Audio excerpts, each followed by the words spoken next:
Hello there, my sleepy citizens. Tonight, we journey into the shadowed streets of Gotham City, where mysteries lurk and the Dark Knight stands vigilant against the forces of chaos.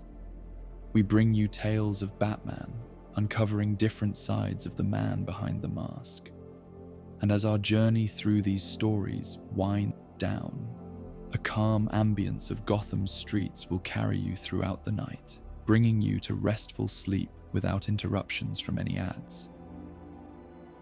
If you enjoy these tales, please be sure to give us a like, subscribe, and let me know in the comments what story you'd like to hear next.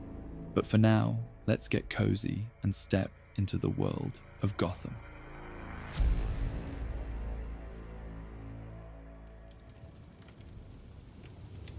Night settled over Gotham like a velvet cloak, stars obscured by the city's perpetual haze of light and shadow.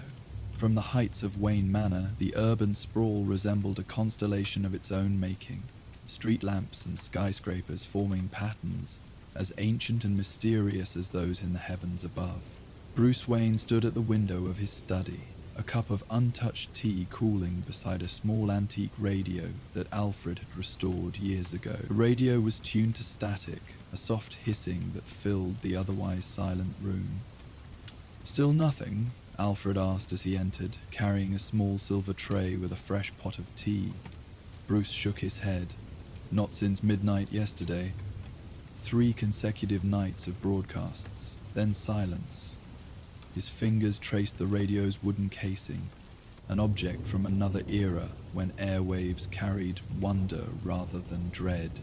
Whatever signal was transmitting those lullabies has gone quiet. Alfred set down the tray with practiced precision. "Perhaps our mysterious broadcaster has abandoned their experiment, or they've achieved what they wanted," Bruce countered, his voice carrying the weight of Batman's concerns beneath Wayne's measured tones. 27 reported cases of sleepwalking children, 15 elderly residents found wandering at night, all humming the same melody, and now, silence. He turned from the window, his reflection vanishing from the glass. "The pattern is deliberate, Alfred. Someone's testing the effectiveness of the broadcast." Alfred poured fresh tea with the steadiness that had anchored Bruce's life since childhood. "I've taken the liberty of consulting with Dr. Leslie Tompkins. She's monitoring the affected patients.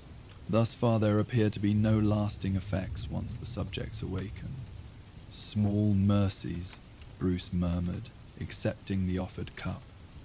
"But it doesn't answer the question of purpose. Why target the very young and the very old? Why lullabies specifically?" Alfred's expression softened with a memory. "You know, when you were a boy, after your parents..."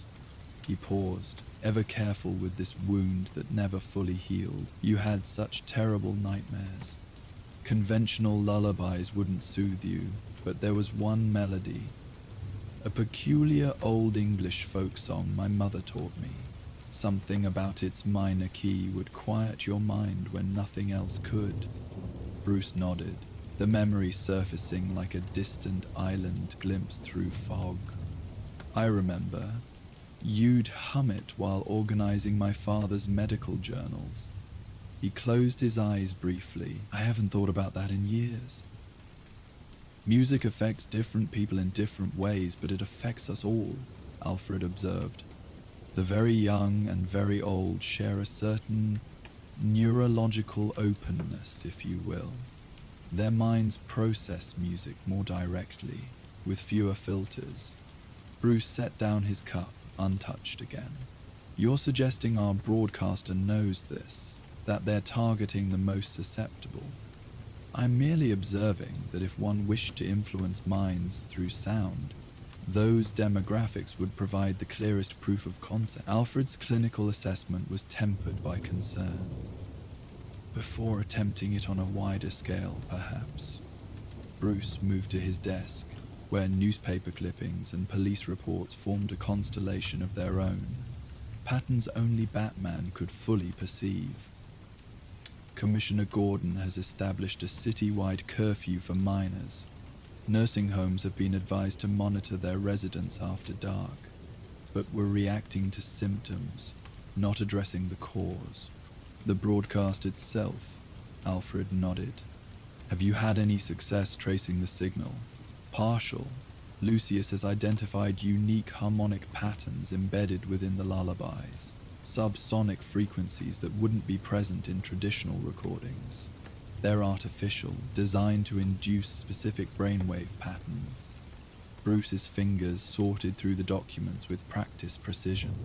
The signal bounces between multiple transmission points, making it difficult to locate the source. But there's a pattern emerging. Alfred studied the map where Bruce had marked the confirmed reception points with small red pins. A radius centering on the old theater district. Yes, and specifically, Bruce placed one final pin completing the pattern, the Monarch Theater. The name hung in the air between them, heavy with unspoken significance. The Monarch, where Thomas and Martha Wayne had taken their son for his last evening of childhood innocence, where a family had walked into darkness and only a boy had emerged. Alfred's voice gentled. Master Bruce, perhaps I should— It's just geography, Alfred, Bruce interrupted, his tone brooking no argument. A central location with good elevation and structural features that would enhance transmission, nothing more. Alfred knew better than to press. Instead, he moved to the antique radio and adjusted its dial with expert fingers. The frequency range used by the broadcaster is unusual, hovering between standard FM bands. Most commercial radios wouldn't pick it up without precise tuning, which explains why reports were limited to people using older equipment, Bruce observed. Analog receivers with manual tuning are more likely to discover frequencies between standard channels. Indeed, in my youth we called them ghost stations, broadcasts that seemed to exist in the spaces between official channels. Alfred's eyes took on a distant quality. Sometimes they carried messages for resistance fighters, sometimes just the ramblings of solitary enthusiasts broadcasting from their basements. Bruce studied his oldest friend with renewed interest. I didn't know you had experience with rogue radio operations. A small, enigmatic smile crossed Alfred's face. There are many chapters of my life before Wayne Manor, sir. Some more colorful than others. He returned his attention to the dial. What's curious is the choice of music. These aren't standard lullabies from popular culture. They're obscure folk melodies, some dating back centuries. Someone with extensive musical knowledge, Bruce noted, or access to specialized archives. The arrangements themselves are distinctive as well, stripped down to bare essentials, but with subtle harmonic innovations that would require classical training. Alfred's fingers stilled on the radio dial. Reminds me somewhat of Professor Arnold Wesker's work before his difficulties. Bruce's attention sharpened. Wesker, the musicologist who had a breakdown at Gotham University. The very same. Brilliant mind. He pioneered research into the psychological effects of modal harmonies before his mental health deteriorated. Alfred straightened. Last I heard, he was a resident at Arkham. His theories about music as a form of mind control were considered revolutionary, if somewhat disturbing, in academic circles.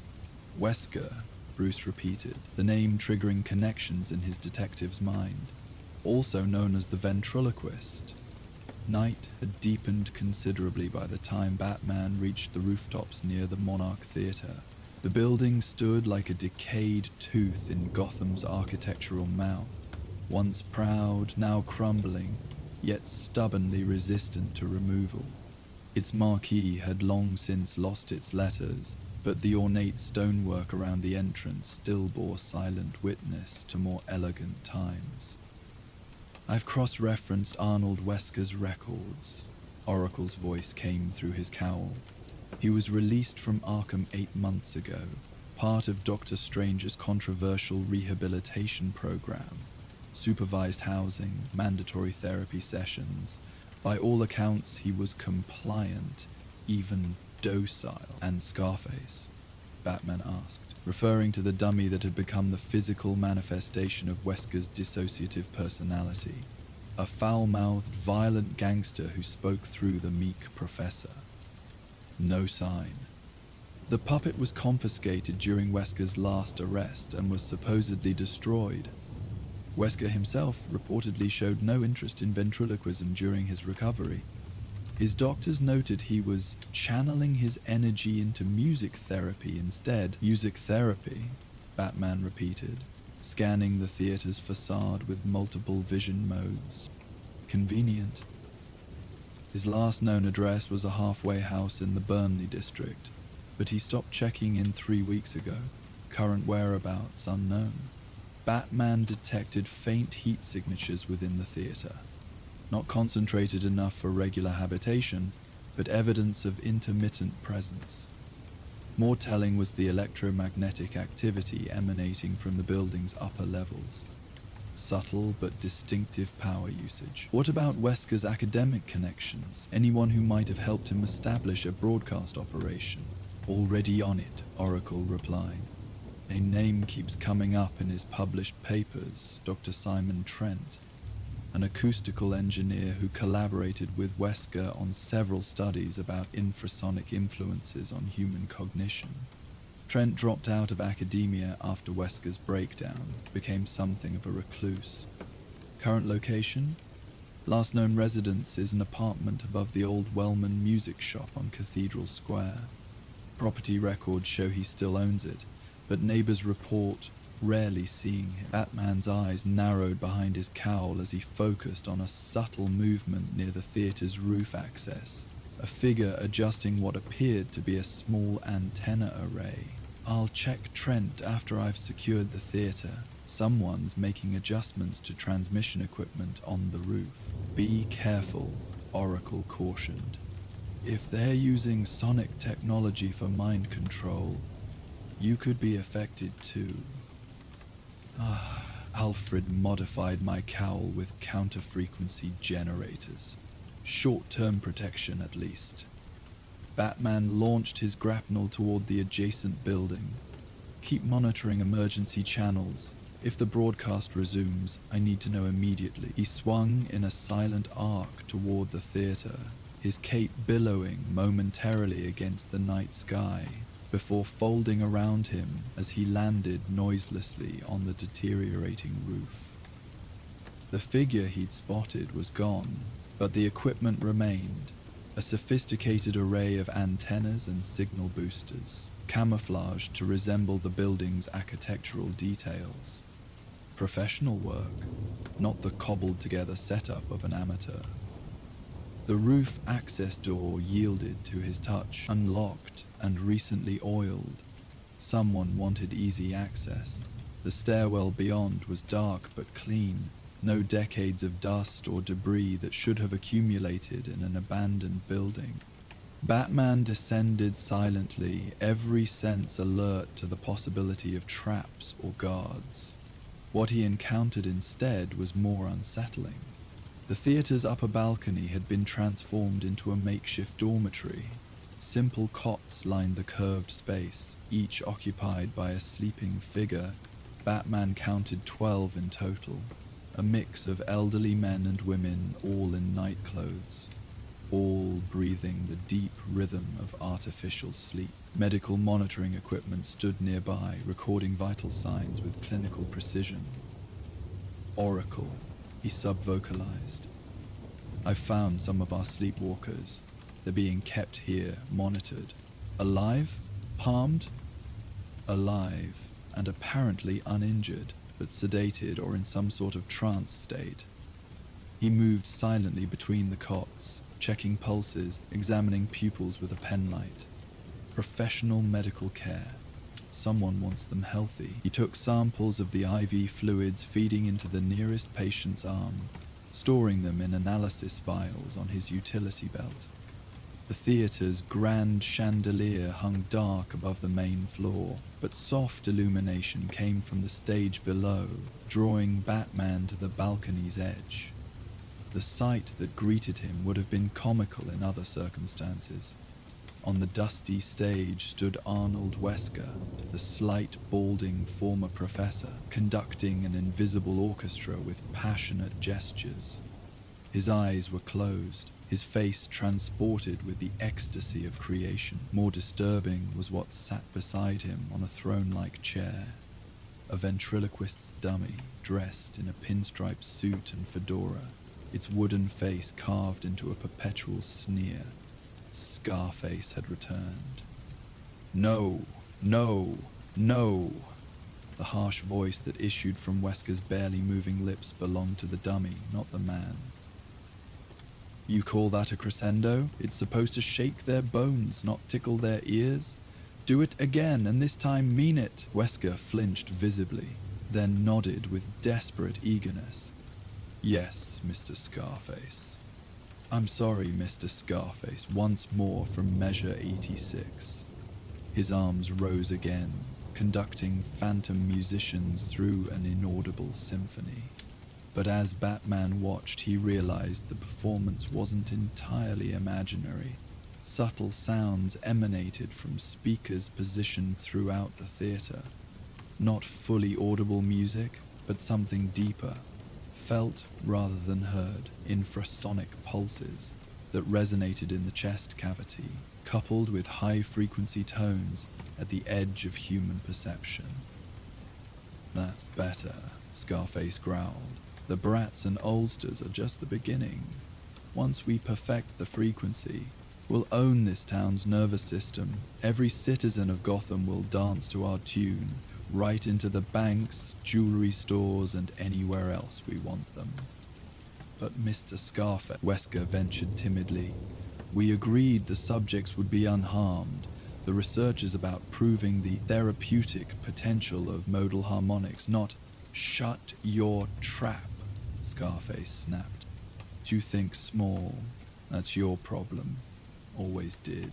Why settle for music therapy when we can have a whole city of obedient zombies doing our bidding? Batman had heard enough. He needed to disable the broadcast equipment and free the sleepwalkers. But first, he needed to understand exactly what technology they were using and how it affected its victims. For that, he needed the source of Wesker's expertise. Slipping back from the balcony, Batman made his way through the theater's decaying service corridors, avoiding the creaks and groans that would betray his presence in the ancient building.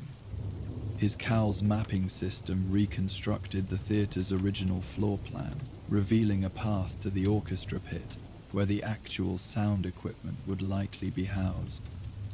Oracle, he whispered. Run a background check on any missing persons matching our sleepwalkers' profiles. I need to know if they were taken or came here voluntarily. Already compiling. First reports suggest most wandered from home under their own power. Family members describe them getting out of bed, seemingly responding to something only they could hear. Like sleepwalking, but directed, Batman concluded. Specific enough to guide them to this location exactly, and Batman Wesker's. Wesker's academic specialty was something called melodic imprinting, the theory that certain musical patterns could create neural pathways that remain dormant until activated by a specific trigger note or sequence. Psychological programming through music, with a side order of hypnotic suggestion.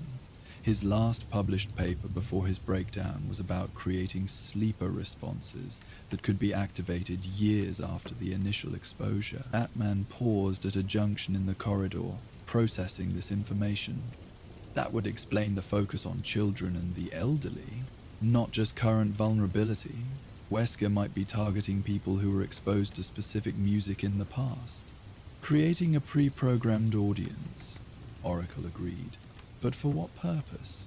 Scarface has hijacked the research for criminal ends, Batman replied.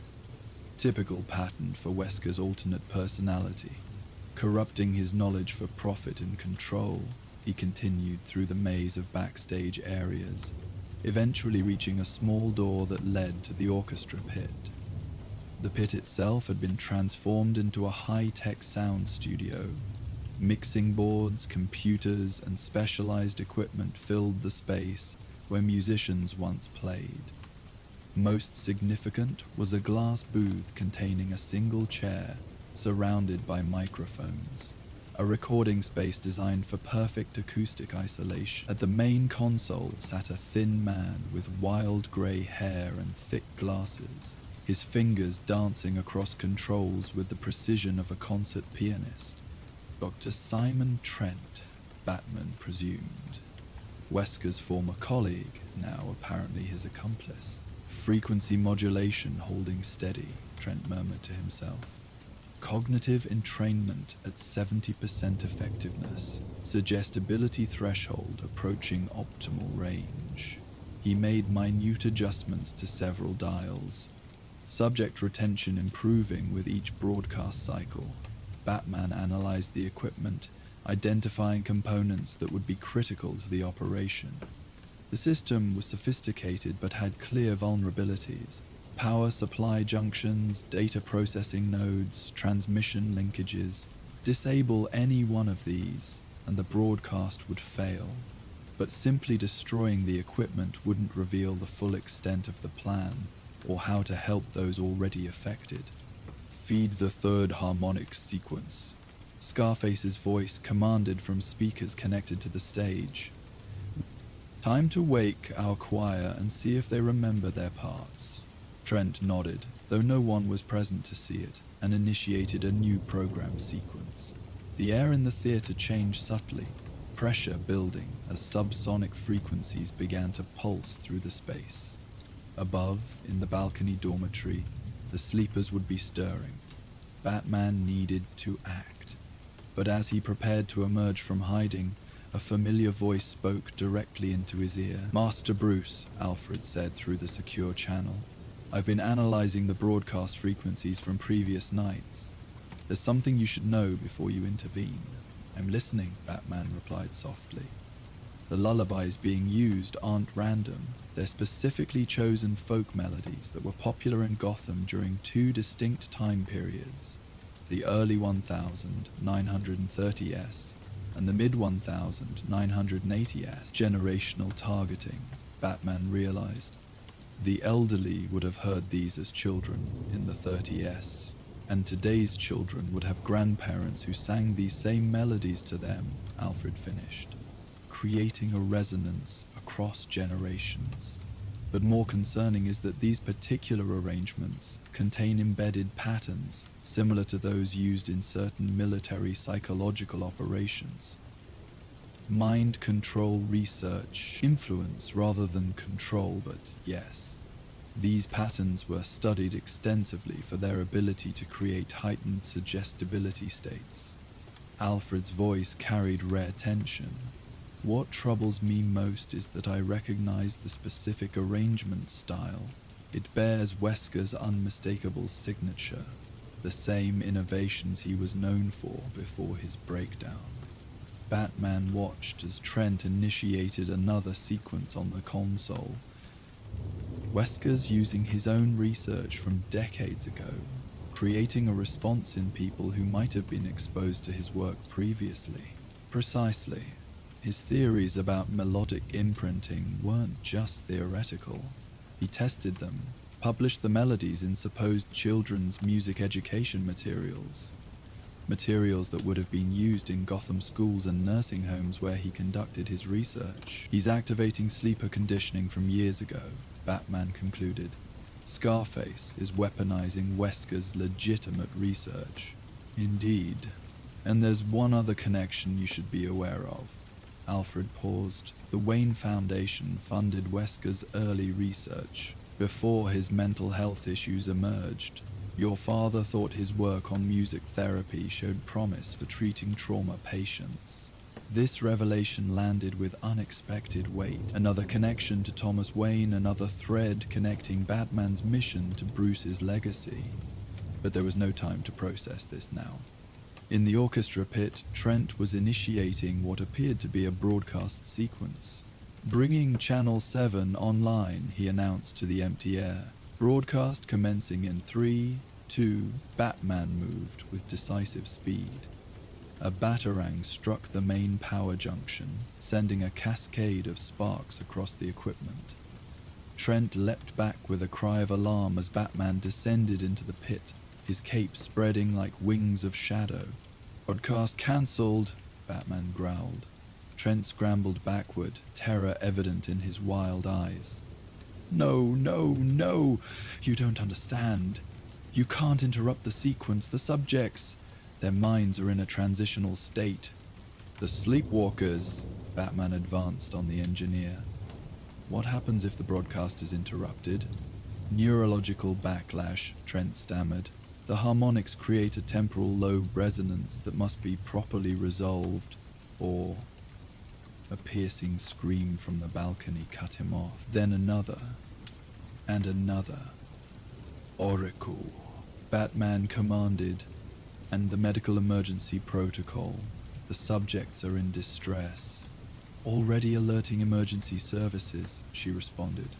"ETA 4 minutes. Batman grabbed Trent by his lab coat.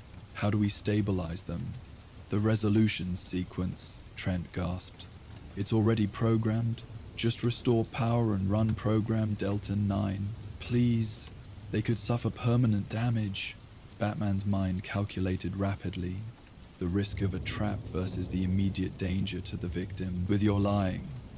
"I'm not. I never wanted this. It was supposed to be therapeutic research, but he changed. That puppet changed everything." Trent's eyes darted toward the stage. "Wesker was brilliant. Damaged, but brilliant. Then Scarface returned, and suddenly the research became something else entirely." More cries of distress echoed from above. Batman made his decision. Reconnecting the power junction, he had programmed Delta 9. Now. Trent's hands shook as he activated the sequence. Immediately, a different quality of sound filled the theater. Still largely subsonic, but with a mathematical progression that felt somehow resolving, like a complex equation reaching its natural conclusion. The cries from above quieted gradually. On the monitoring screens, vital signs that had spiked dangerously began to stabilize. "What is Scarface planning?" Batman demanded. His attention divided between the improving medical readings and Trent's frightened face. "A performance," Trent whispered. "The ultimate demonstration of his power. He's been conditioning these subjects as his orchestra, living instruments that respond only to his conducting. But they're just the beginning, the core group that will help broadcast the signal to others. Others who were previously exposed to Wesker's music." Trent nodded miserably. Thousands across Gotham. Anyone who participated in his university studies. Children who used his educational materials. Patients who received his music therapy.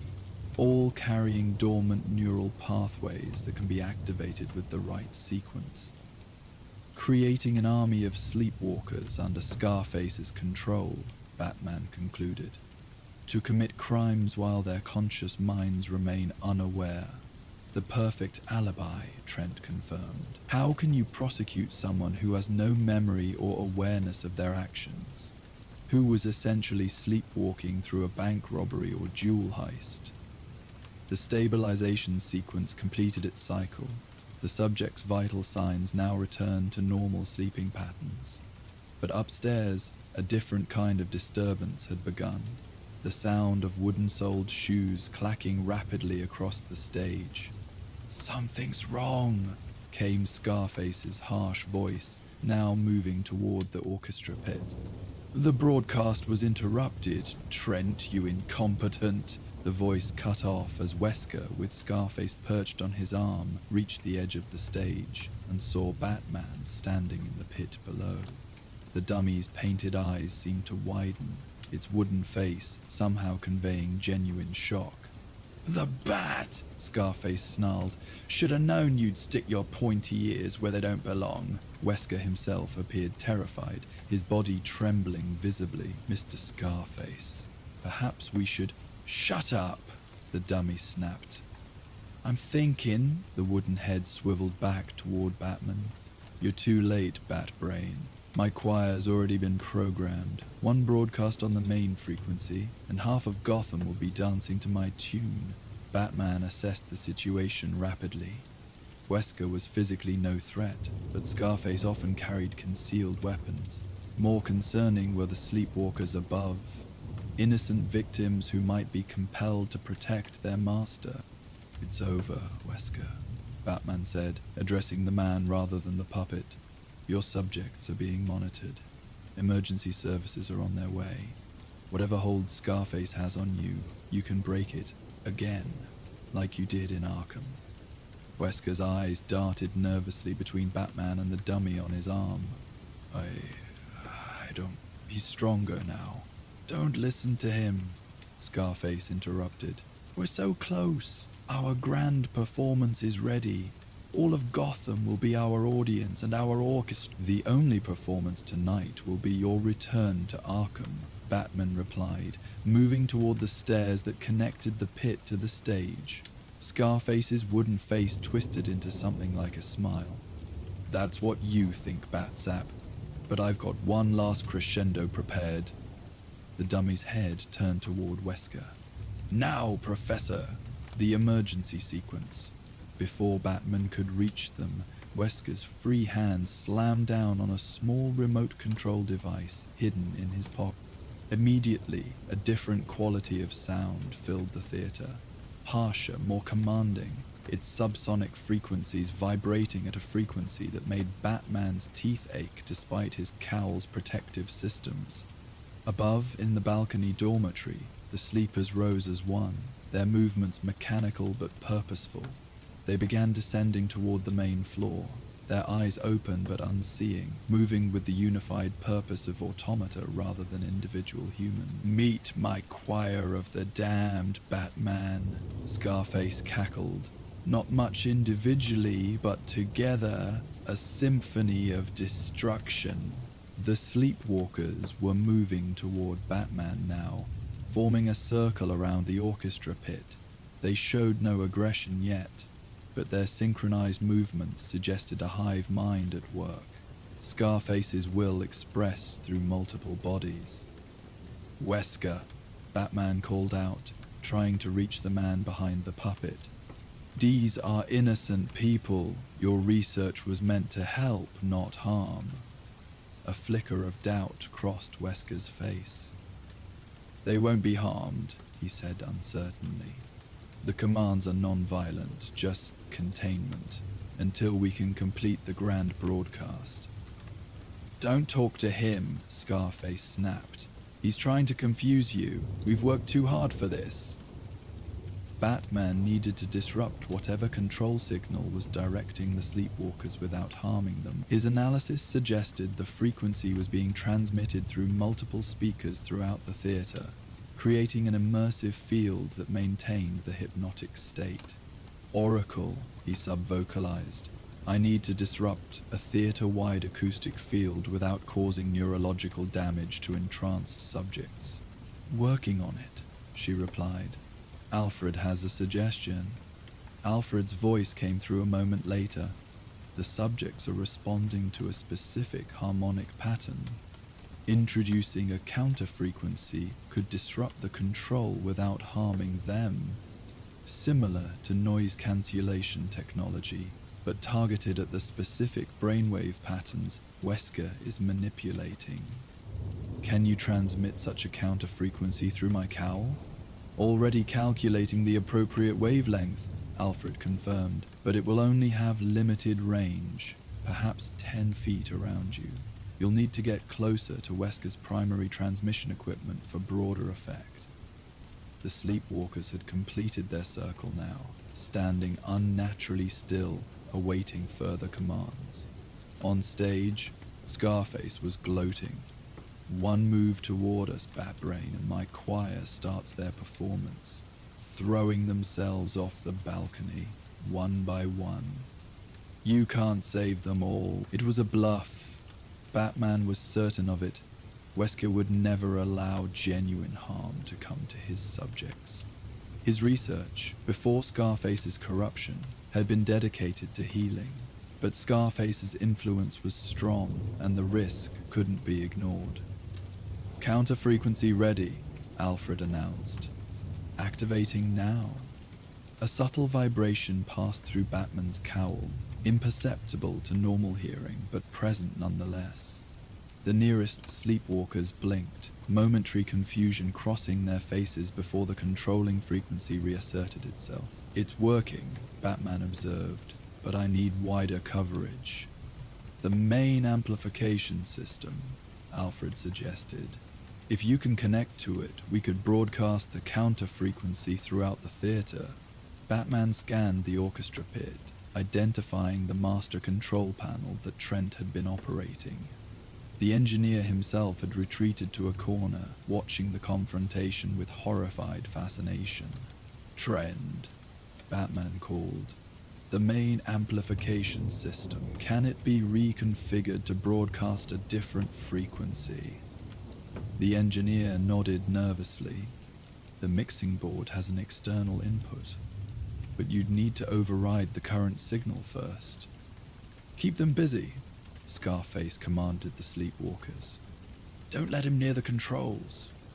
The entranced subjects began moving toward Batman with the unhurried inevitability of a slowly advancing tide. They weren't aggressive, but their combined mass threatened to overwhelm him through sheer numbers. Batman fired his grapnel toward the lighting rig above the stage, pulling himself up and over the advancing sleepwalkers. He landed behind Wesker and Scarface, immediately disarming the ventriloquist of his remote control. "No!" Scarface shrieked. "Grab him, you dummy!" Wesker, caught between his puppet's commands and his own fear, hesitated just long enough for Batman to place a small device on the main speaker array behind them. "Alfred, now!" The counter-frequency surged through the theater's sound system, magnified and distributed through every speaker. The effect was immediate. Sleepwalkers stopped in their tracks, expressions of confusion replacing blank stares. Some blinked rapidly, others put hands to their heads as if waking from a dream. "No!" Scarface's wooden face contorted with rage. "My orchestra! My perfect choir!" Wesker himself seemed to be fighting an internal battle, his body shaking with the effort. "I won't hurt them," he managed, each word a struggle against the personality that had dominated him for so long. "Weakling," Scarface snarled.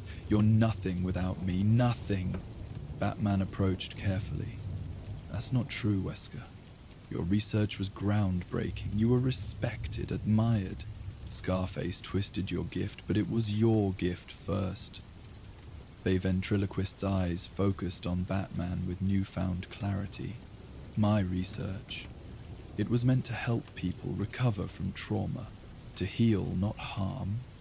And it still can," Batman assured him. "But first, you need to be free of him." Wesker looked down at the dummy on his arm as if seeing it clearly for the first time. With trembling fingers, he began to loosen his grip. "Don't you dare!" Scarface threatened. "You're nothing without me, you hear me? Nothing. No!" Wesker said, his voice finding strength. "I was someone before you. I can be someone again." With a final effort, he released the dummy, letting it fall to the stage floor with a hollow clatter. The sleepwalkers were fully awake now, disoriented but unharmed. Outside, the wail of approaching sirens announced the arrival of emergency services. Batman would ensure they received proper care and monitoring. Wesker collapsed to his knees beside the discarded puppet, exhaustion etched in every line of his face. "I never wanted to hurt anyone," he whispered. "The music was supposed to heal, and perhaps it still can," Batman replied, "under proper supervision. Your insights into how music affects the mind are valuable, Wesker. That knowledge deserves better than Scarface's schemes. The ventriloquist looked up, hope flickering in his tired eyes. Do you really think so? Your father thought so, Batman said quietly. The Wayne Foundation believed in your work once. That faith wasn't misplaced. Just the application went astray. As GCPD officers and medical personnel flooded into the theater, Batman stepped back into the shadows. The sleepwalkers would need careful monitoring to ensure no lasting effects from their experience. Wesker and Trent would face justice for their actions, but Batman would ensure that the valuable research wasn't lost, that the potential for healing remained alive despite this dark detour. As dawn approached, the sleepwalkers were safely transported to Gotham General Hospital for observation. Commissioner Gordon oversaw the operation personally, his weathered face showing the strain of several sleepless nights spent managing this unusual crisis. We've established a dedicated ward, he told Batman, who stood in the shadows of the ambulance bay. Dr. Tompkins is coordinating their care. Initial assessments are promising, no apparent lasting damage. They'll need continued monitoring, Batman advised. The effects of Wesker's frequencies may have subtle neurological impacts that aren't immediately apparent. Gordon nodded, rubbing at eyes reddened by exhaustion. My granddaughter was one of the children affected by the earlier broadcasts. Not severely, just restless sleep, humming melodies she couldn't have known. His voice held a grandfather's concern beneath the commissioner's professional exterior. Makes this one personal. Your family is safe now, Batman assured him, and we've identified all transmission points across the city. They're being dismantled as we speak. The commissioner looked toward the theater, where forensic teams were cataloging Wesker's equipment. Scarface, that damn puppet. Wesker was making real progress in Arkham. Stranger's report showed genuine improvement. Wesker's illness runs deep, Batman replied. The puppet is just a physical manifestation of a divided self. Destroying it never addresses the root problem. And what is the root problem? Gordon asked, though his tone suggested he already knew the answer. Guilt, Batman said simply. Wesker's research was meant to help people process trauma, but when his methods were questioned by university ethics committees, he couldn't reconcile his intentions with the harm some participants experienced. Scarface emerged as both his protector and his punisher, the voice that would do what Wesker himself couldn't fade. Gordon considered this. And the music angle? Music was Wesker's genuine gift. His understanding of how sound affects the brain was revolutionary. Scarface corrupted that gift, turning therapeutic techniques into methods of control. Batman's gaze swept over the scene, taking in details others would miss. The pattern is familiar. Gotham has a way of twisting brilliance toward darkness. Not always, Gordon countered, with a meaningful look at the vigilante beside him. Sometimes brilliance finds better applications. He straightened, professionalism reasserting itself.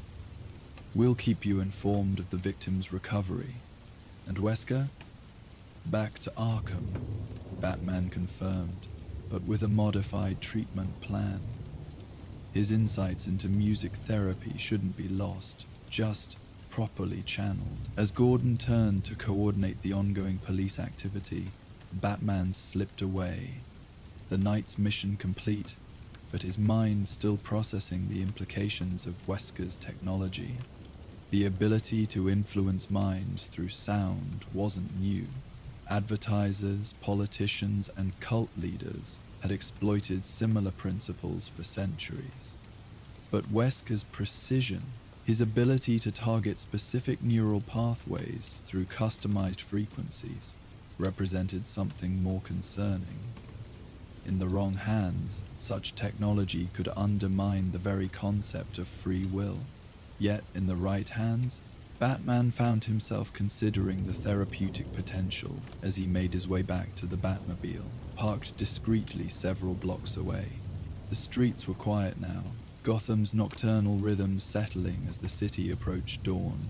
From a nearby apartment, Batman caught the faint sound of a mother singing to a restless child, a simple lullaby, ancient in its cadence yet timeless in its purpose. Comfort, not control. Connection, not manipulation. The authentic music of human bonds. The contrast with Wesker's artificial harmonics was striking. Both used sound to influence the mind, yet their purposes couldn't have been more different.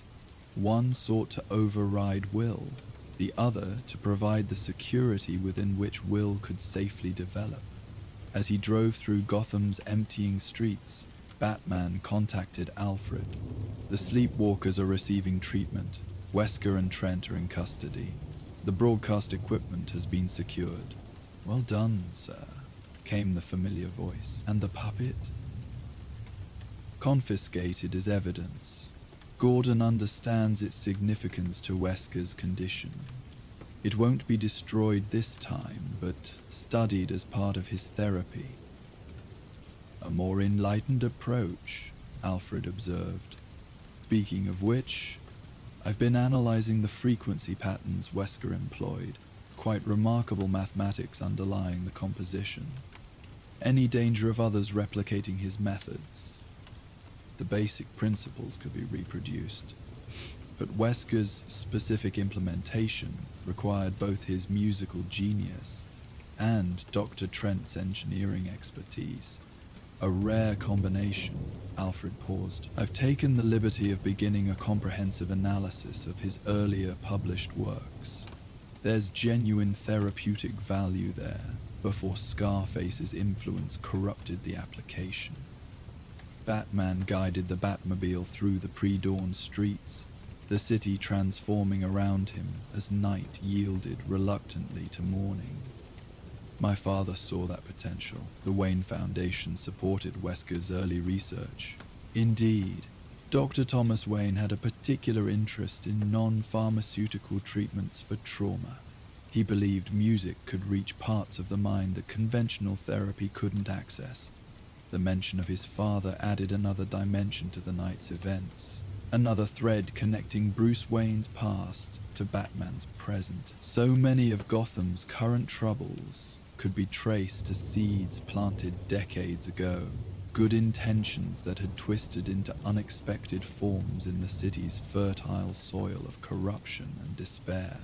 Yet sometimes those seeds could be reclaimed, their original purpose restored. Batman had seen it happen, rarely, but significantly enough to maintain hope for Gotham's redemption. Back in the Batcave, Bruce removed his cowl and sat before the main computer where Alfred had compiled a comprehensive analysis of the night's findings. Waveform patterns scrawled across multiple screens, the mathematical beauty of Wesker's compositions evident even in this clinical format. Remarkable work in its way, the butler observed, setting down a cup of tea beside Bruce's hand. Wesker's understanding of how music affects neurological pathways was decades ahead of conventional science. A genuine gift, corrupted by his illness. Bruce studied the waveform patterns. Could his methods have legitimate therapeutic applications without Scarface's influence? Undoubtedly, Alfred replied. Music's ability to access emotional states and memories that lie beyond conscious reach has been known for centuries. Wesker simply found a way to quantify and direct that power. He paused, considering. In the right hands, such techniques could help trauma victims recover buried memories, or help those with neurological conditions form new cognitive pathways. The right hands, Bruce echoed, thinking of how many brilliant minds in Gotham had seen their gifts twisted toward darkness by mental illness, tragedy, or simple greed. Wayne Foundation's Medical Research Division should review Wesker's early work, find the value that my father saw in it. Alfred nodded approval, a fitting response. reclaiming the healing potential from the corruption. The cave's ambient sounds created their own subtle symphony, water trickling through ancient stone, the distant flutter of bat wings, the gentle hum of advanced technology maintaining its vigilant watch over Gotham. Bruce had designed the cave's acoustics carefully, ensuring that these sounds created a soothing background, rather than distracting echo.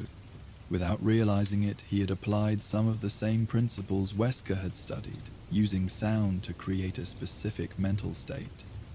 "I've been thinking about the lullaby you used to sing," Bruce said quietly. "I remembered it tonight when we were dismantling Wesker's equipment. The melody came back to me completely." Alfred's eyebrows rose slightly. "The minor key folk song? I'm surprised you recall it. You were very young." "Music has a way of embedding itself in our deepest memories," Bruce replied, unconsciously echoing what Alfred had taught him years ago. "For better or worse?" "For better, in that case, I should hope." Alfred's expression softened with rarely displayed sentiment. "Those were difficult nights, after your parents. I tried everything to help you sleep. Conventional lullabies seemed to make things worse. Too cheerful, perhaps, for the circumstances. But that old melody, something about its melancholy quality seemed to speak to your grief without denying it." Bruce nodded, remembering not just the melody but the feeling it had evoked. Not happiness, which would have been impossible then, but a kind of acceptance, a sense that sadness could be held, acknowledged, even honored, rather than fought against. "It reminded me tonight that not all influences on our minds are attempts at control. Some are simply care, expressed the only way someone knows how." Alfred's eyes reflected decades of exactly that care, expressed through quiet service, unwavering presence, and yes, occasional lullabies when nightmares grew too dark.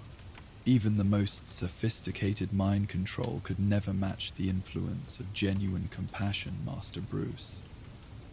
As dawn light began to filter through the cave's hidden apertures, Bruce allowed himself a moment of reflection.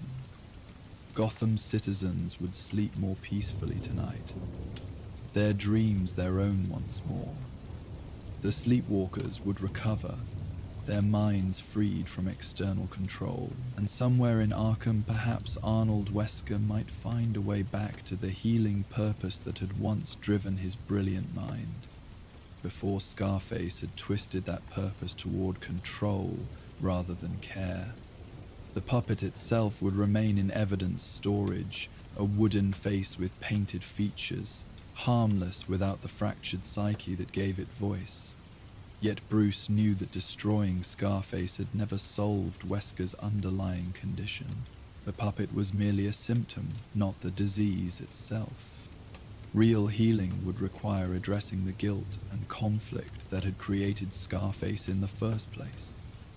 The professor's inability to reconcile his desire to help with the potential harm his methods might cause. It was a conflict Bruce understood better than most. The thin line between protection and control, between guidance and manipulation, between necessary force and excessive power. These were distinctions Batman navigated nightly. The same technologies, the same techniques, even the same intentions could heal or harm depending on their application and their limits. Music therapy, under Wesker's original vision, could help traumatized minds rebuild shattered connections. Music, as weaponized by Scarface, could override free will and turn people into puppets.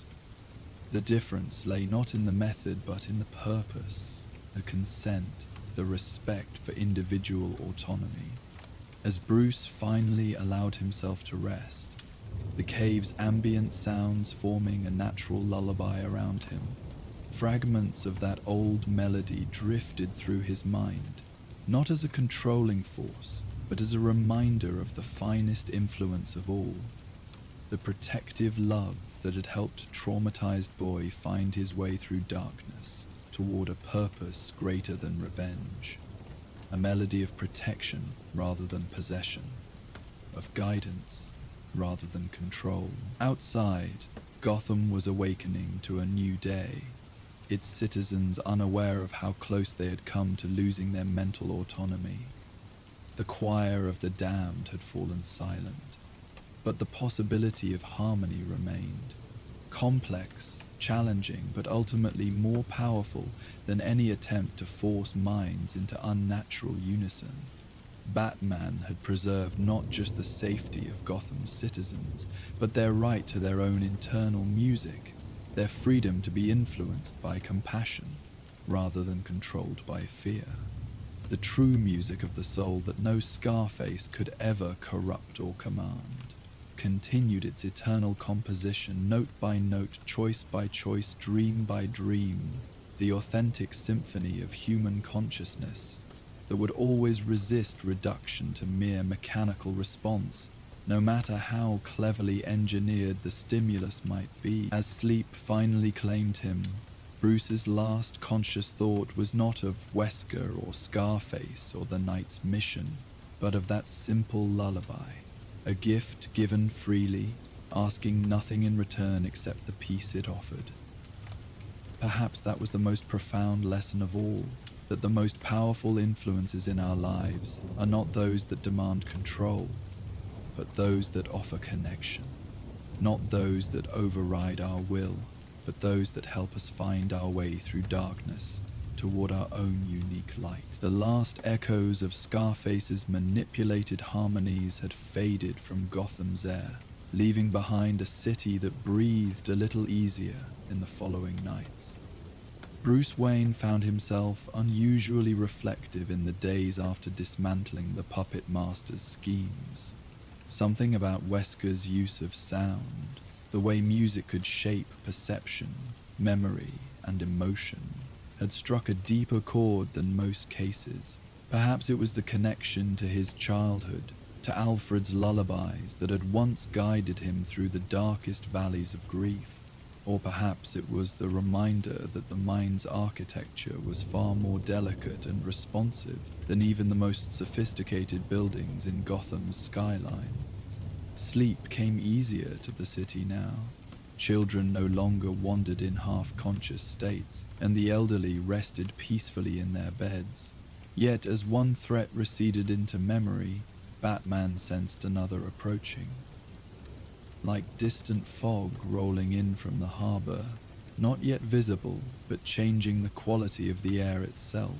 It began with reports from the Gotham Museum of Modern Art, subtle disturbances after closing hours, security systems that triggered without apparent cause, temperature fluctuations in specific galleries that engineers couldn't explain, and most curious of all, visitors reporting strange sensations when standing before certain paintings, whispers that couldn't quite be heard, movements at the corner of vision that vanished when directly observed.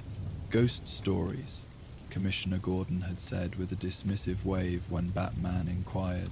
The museum director is more concerned about publicity than actual security risks. Nothing's been damaged, nothing's stolen.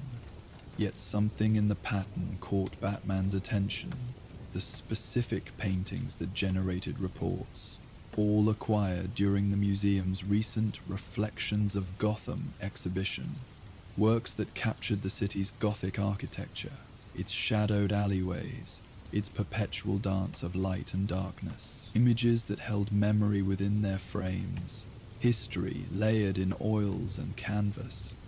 Master Bruce, Alfred said one evening as Bruce reviewed the museum's floor plans. You might find it interesting that 3 of the affected paintings were originally owned by the Beaumont family. The name landed with the quiet weight of a funeral bell. Andrea Beaumont, once Bruce's chance at a different life, later revealed as the vengeful phantasm, a figure of mist and memory, neither fully villain nor ally, but something more complex, a mirror in which Bruce sometimes glimpsed alternate versions of his own grief and purpose. The Beaumont collection was thought to have been completely liquidated years ago to pay Carl Beaumont's debts to the Valestra mob, Bruce noted, his mind already forming connections. Most was, Alfred confirmed. But according to the provenance documents, these particular works were held in a separate family trust, accessible to creditors. They only recently emerged on the market when the trust's terms expired. Bruce studied the paintings, images on his screen, moody cityscapes, architectural studies that captured Gotham from unusual angles, emphasizing the city's Gothic bones and shadowed heart. One in particular drew his attention. A fog-shrouded view of the old cathedral district painted during the 1920s. In the foreground stood a cloaked figure, face obscured, watching the city from a cemetery's edge. The artist, Bruce noted, Eliza Kay. Wasn't she known for hiding symbols and messages within her work? Indeed, Alfred replied. Quite the scandal in art circles of her day. She claimed her paintings contained doorways, though to what she never specified. Most dismissed it as marketing theatrics. Bruce leaned closer to the screen, unless they weren't theatrics at all. As night fell across Gotham once more, Batman prepared to investigate the museum personally. Whatever or whoever was disturbing the paintings, he sensed it was merely prelude, a tuning of instruments before the real performance began, a whisper before the storm. And somewhere in that approaching storm, he felt the presence of a figure from his past, a spectre of mist and blade, of vengeance and regret. The phantasm was returning to Gotham, drawn back by artworks that held secrets within their gilded frames. Secrets that might open doorways not just to hidden spaces, but to buried time itself. The bat signal illuminated the gathering clouds as Batman prepared to depart the cave. Gordon wouldn't have activated it without good reason. Perhaps the museum disturbances had escalated, or perhaps something else entirely awaited him in the night. Either way, as Batman stepped into his vehicle, he felt the familiar weight of Gotham's endless mysteries settling onto his shoulders once more. One case concluded, another beginning, the eternal rhythm of his crusade as constant as a heartbeat, as inevitable as the tide.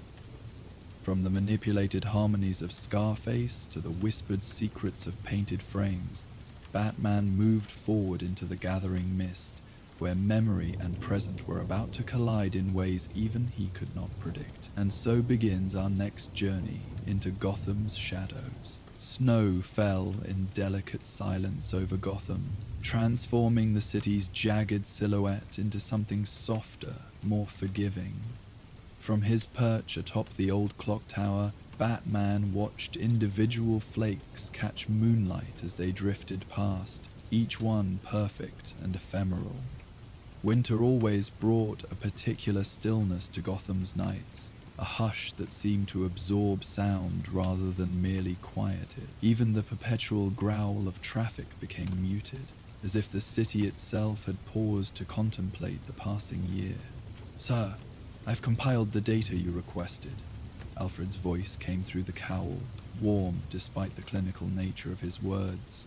4 individuals over the past month, all with connections to Gotham's vigilante history. Batman's breath formed ghostly clouds as he responded. "Show me." The cowl's display illuminated with photographs too orderly to have come from crime scenes, yet unsettling in their precision. 4 figures. A retired police commissioner who'd worked alongside the first masked heroes. An aging former henchman of the Riddler who'd later informed for the GCPD. A woman who'd once been part of a short-lived vigilante group in the East End. And most recently, a retired judge known for sentencing Gotham's costumed criminals with unprecedented severity. All found the same way, Batman observed quietly, encased in some kind of translucent field, No signs of struggle.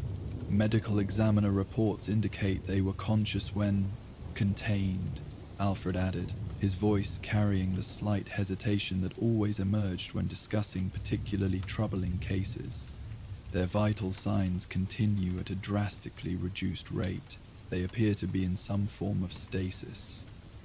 Batman studied the faces frozen behind the strange material, expressions caught between surprise and something deeper.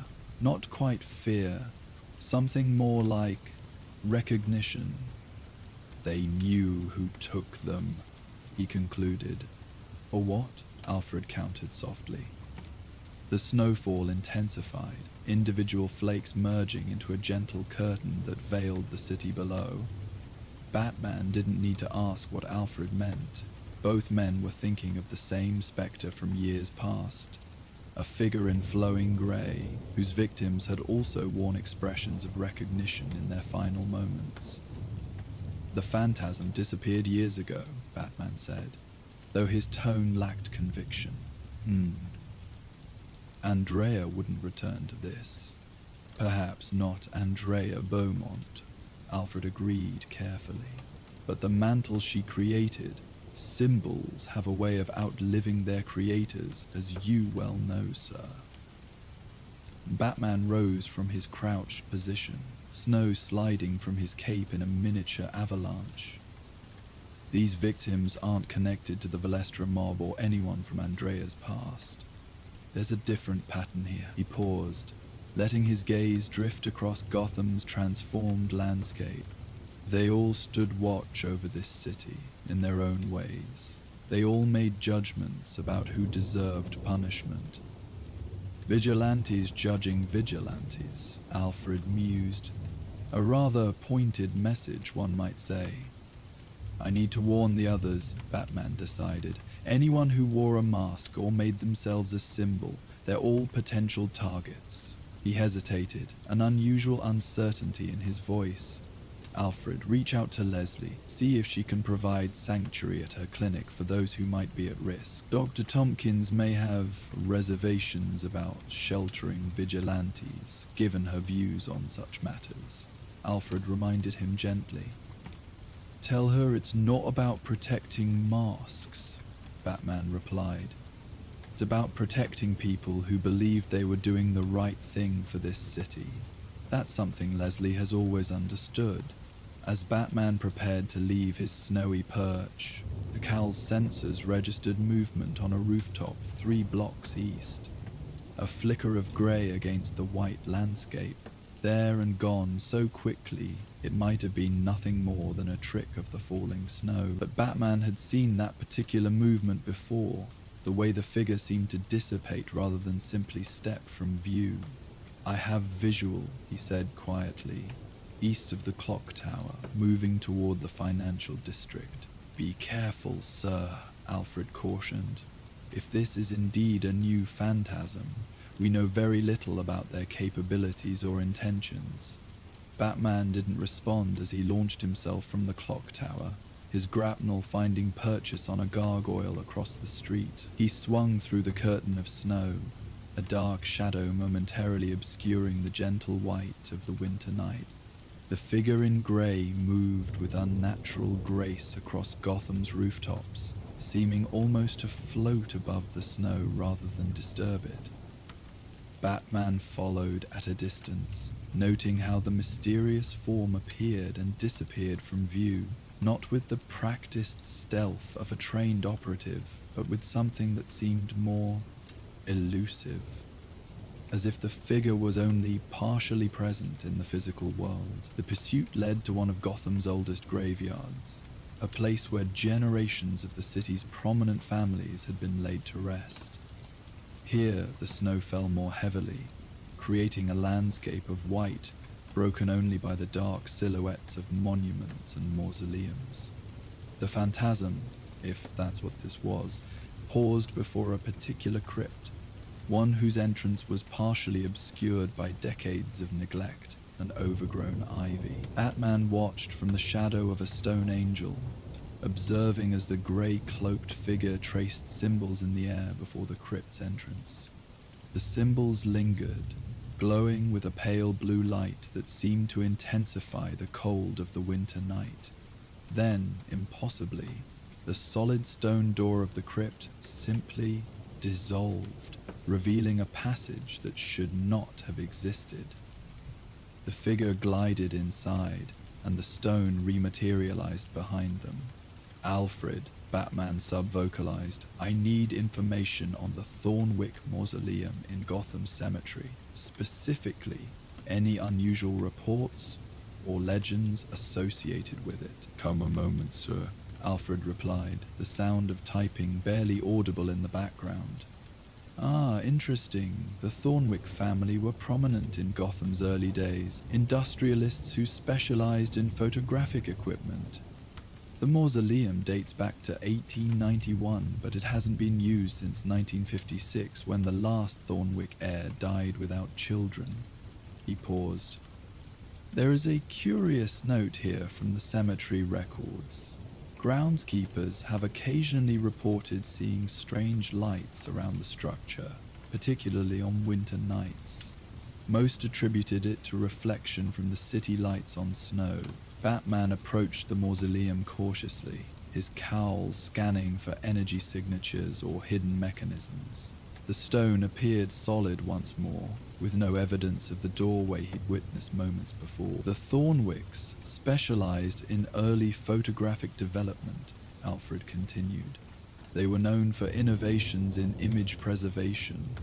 Rather poetic, if someone is now using their resting place to preserve people in another fashion." Batman placed his gloved hand against the cold stone, feeling nothing unusual. "One of the docks. I need to get inside, if this is where our phantom is taking the victims." "Sir," Alfred interrupted, unusual urgency in his voice. "I've just received an alert from Commissioner Gordon. Another individual has been reported missing, a former vigilante who operated briefly in the Narrows about 15 years ago. He went by the name Nightshade." "Michael Cray," Batman said immediately. "He retired after being injured during the cataclysm. Lives in an apartment near Dixon Docks now." He paused. How did Gordon know to flag this as connected to our case? "It seems Mr. Cray managed to trigger a silent alarm before he was taken. When officers arrived, they found his apartment door open and a strange, misty substance dissipating in the air. Gordon made the connection to the other disappearances." Batman studied the mausoleum, considering his options. "I need to find a way inside this crypt, but if Cray was just taken, the trail might still be fresh." He made his decision. "I'm heading to the Narrows. Have the Batmobile meet me at the cemetery gates. And Alfred?" He hesitated. "Activate Security Protocol 7 at the manor, just in case." "You believe the manor might be targeted?" Alfred asked, concern evident in his voice. "I don't know," Batman admitted. "But if someone is targeting those who've stood watch over Gotham, we both qualify." The Batmobile cut through Gotham's snowy streets like a phantom itself, its engine remarkably quiet despite the power it contained. Batman's thoughts raced alongside the vehicle, connecting fragments of information into a pattern that was beginning to take shape. The stasis field encasing the victims. The Thornwick Mausoleum with its history of photographic preservation. The way the phantasm, or whatever this entity was, seemed to fade in and out of physical space. Someone was collecting Gotham's watchers, preserving them in some kind of suspended animation. But why? Michael Cray's apartment in the Narrows was cordoned off with police tape when Batman arrived, Gordon himself supervising the scene, despite the late hour and falling snow. The commissioner's breath formed clouds in the cold air as he spoke quietly with the officers present, his expression grave beneath the brim of his snow-dusted hat. Batman appeared beside him without warning, materializing from the shadows in a way that still startled Gordon, despite their years of collaboration. "Jim," he acknowledged quietly. Gordon barely flinched. "I figured you'd show up." He nodded toward the apartment. Same pattern as the others, from what we can tell. No signs of forced entry, no struggle. Just that strange mist the responding officers reported. He lowered his voice further. Cray was one of us, in his way.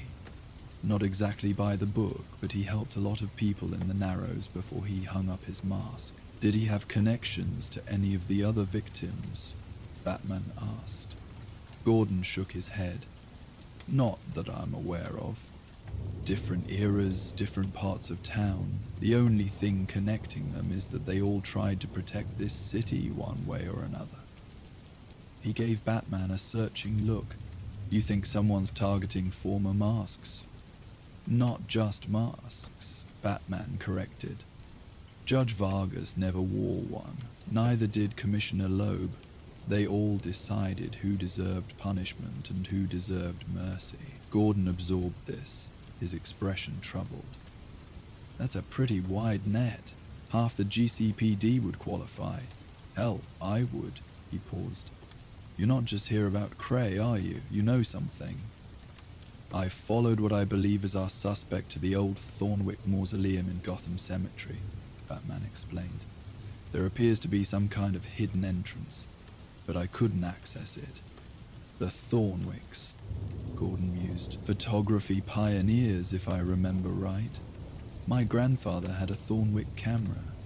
His eyes sharpened. You think that's where they're keeping the victims? In some kind of hidden chamber beneath the cemetery? It's a theory worth investigating, Batman acknowledged. I need to examine Cray's apartment first.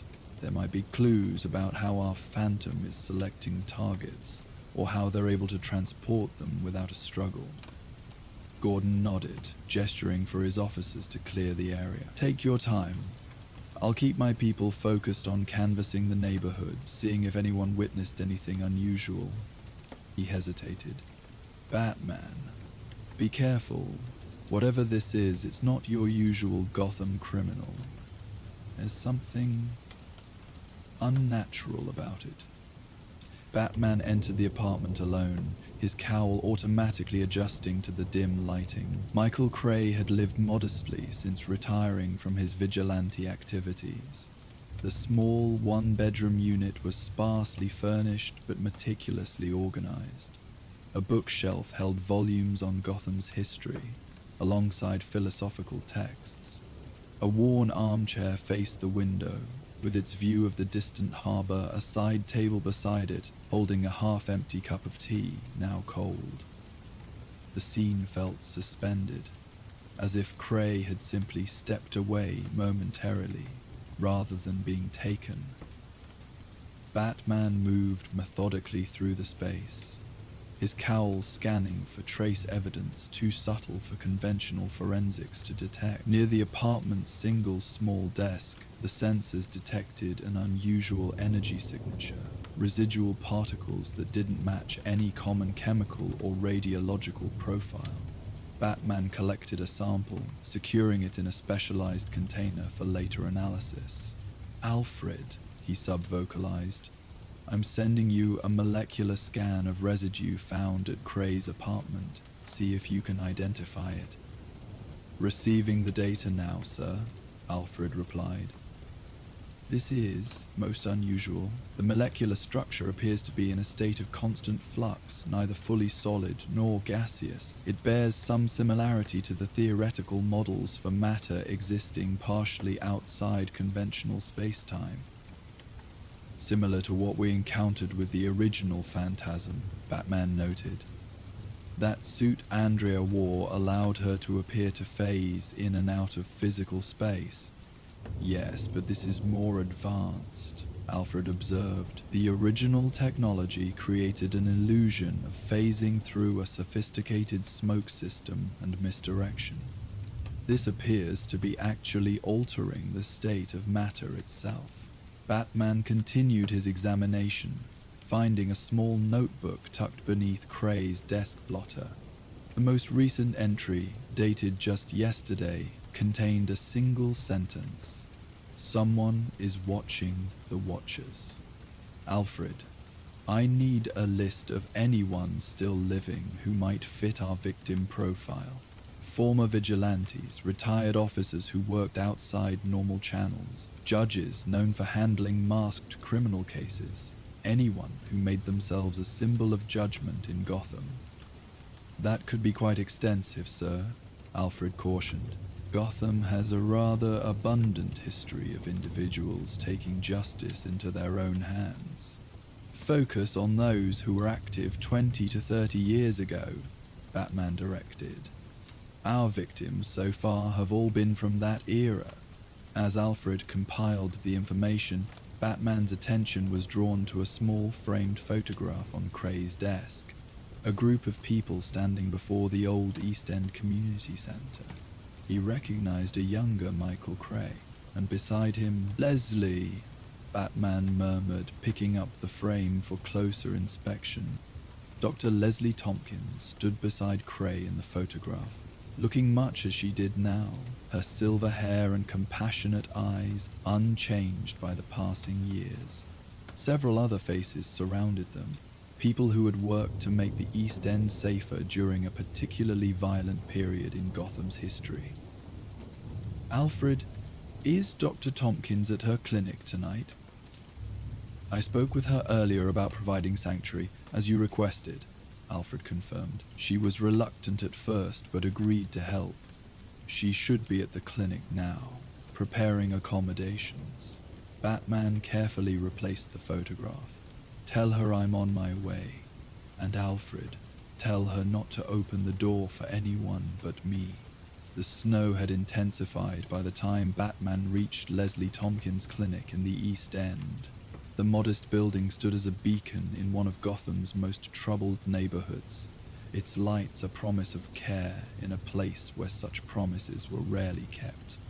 Batman bypassed the main entrance, instead accessing the roof and entering through a secure door that Leslie had installed years ago specifically for his visits, particularly those where he arrived injured and needed discretion. He found Leslie in her office, organizing medical supplies with the efficient precision that had characterized her work for decades. Though well into her 70s now, Dr. Tompkins moved with the energy of someone half her age, her hands steady as they sorted medications and prepared treatment kits. "I wondered when you'd show up," she said without turning around, somehow sensing his presence despite his silent entry. "Alfred said it was urgent." "You knew Michael Cray," Batman stated, his voice softer than usual. Now Leslie did turn, her expression shifting from professional focus to personal concern. "Yes, he volunteered here after he stopped his night activities. A good man." Her eyes narrowed. "What's happened to him?" "He's been taken," Batman explained, "like the others you may have heard about. Judge Vargas, former Commissioner Loeb, the stasis cases," Leslie nodded. "It's been on the news, though they don't know what to call it." She studied Batman with the directness that had always characterized their interactions. No matter what symbol he wore, she had always seen the man beneath. "And you think I might be a target as well? You've made judgments in this city," Batman said simply. "You've decided who deserved care, who deserved second chances. You stood watch when few others would." Leslie's smile held sadness. "Is that what connects them? Being watchers?" She turned back to her supplies. "I've never worn a mask, Bruce." "Neither did Judge Vargas," he countered quietly. "I believe whoever is doing this is targeting anyone who stood in judgment over Gotham, masked or not." Leslie considered this, her hands stilling on the medical supplies. "There was a patient here earlier today," she said after a moment. "Claimed to be new to the neighborhood, suffering from exposure. There was something odd about them. They asked a lot of questions about the history of the clinic, about my work during the bad years." She shook her head. "I didn't think much of it at the time. People are often curious about how the clinic survived when so many other services abandoned the East End." "What did they look like?" Batman asked, tension evident in his posture. That's just it, Leslie frowned. I can't quite remember. Middle-aged, perhaps? Average height? Their features seem indistinct in my memory, like trying to recall a dream upon waking. She looked troubled by this realization. That's not like me. I remember my patients. They may have been using some kind of perception filter, Batman suggested, technology that affects how they're perceived and remembered. He moved closer, his voice taking on a rare note of personal concern. Leslie, I don't think you should stay here tonight. We've established a secure location for potential targets. Leslie's expression hardened slightly, the look she had given him countless times over the years when she felt he was overstepping. This clinic doesn't close, Bruce. Not for any phantom or bogeyman. People depend on us to be here, especially during weather like this. Before Batman could argue further, his cowl alerted him to an incoming transmission from Alfred. Sir, Alfred's voice carried unusual urgency. I've been analyzing the victim pattern more thoroughly, and I've discovered something concerning.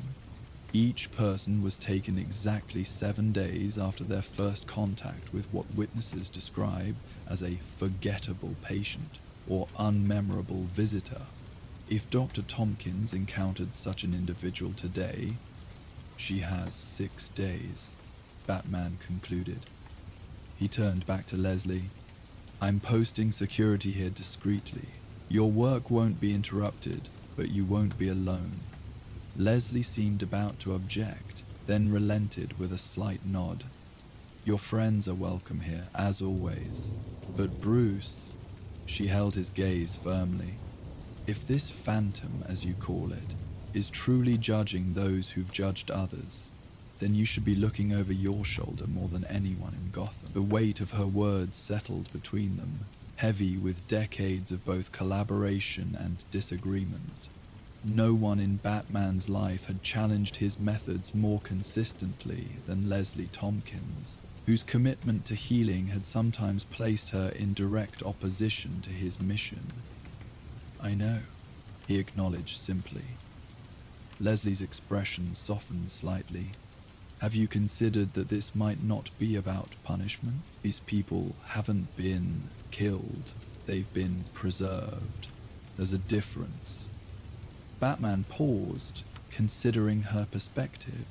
Preservation without consent is still imprisonment. Of course it is, she agreed. I'm not justifying it. I'm suggesting that understanding the motive might help you resolve this with less conflict than usual. She studied him with the perceptiveness that had always made him slightly uncomfortable. You immediately assumed this was the phantasm returned, vengeance from your past. But what if it's something else entirely? What if someone is trying to preserve a legacy they believe is being forgotten? Batman absorbed her insight, mentally reviewing the evidence from a fresh perspective. The Thornwick Mausoleum with its connection to photographic preservation, the stasis fields that kept victims alive rather than killing them, the focus on figures from a specific era in Gotham's history. Someone is creating a living monument, he realized, capturing Gotham's moral arbiters in a moment of perfect preservation.